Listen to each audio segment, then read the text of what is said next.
ভোরের প্রথম প্রহরে শঙ্খধ্বনি ও চণ্ডীপাঠ শেষ হলো মহালয়ার আনুষ্ঠানিকতা। আর শুরু হলো সনাতন ধর্মাবলম্বীদের সবচেয়ে বড় উৎসব দুর্গাপূজার ক্ষণগণনা। সিরাজগঞ্জে মহাপ্রভুর আখড়ায় হলো মহালয়া।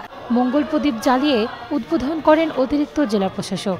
শঙ্খধ্বনি ও চণ্ডীপাঠে শুরু হয় দেবীর আগমনী সঙ্গীত। এরপর বের হয় শোভাযাত্রা।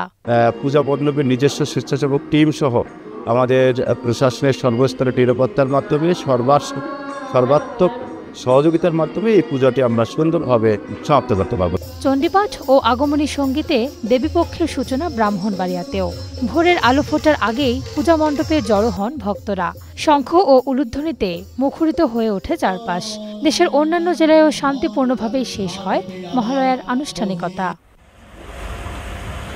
মণ্ডপ মন্দিরে চলছে শেষ সময়ের সাজসজ্জা।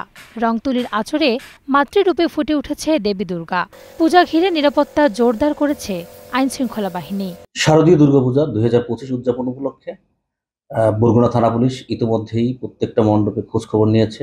শুরু থেকেই একদম তৈরি থেকে যেখানে তৈরি হচ্ছে, শিফট হবে যে মণ্ডপসমূহের নিরাপত্তা ব্যবস্থা কেমন, ওখানে সিসি ক্যামেরা আছে কিনা, কোনো ধরনের কোনো অপ্রীতিকর ঘটনা না ঘটে এজন্য আমরা এখন থেকেই ওয়াচে রাখছি। এবং পাশাপাশি পূজা উদযাপন ষষ্ঠীর পূর্ব থেকেই আমাদের এখানে পুলিশ এবং আনসার ওখানে মোতায়েন হবে।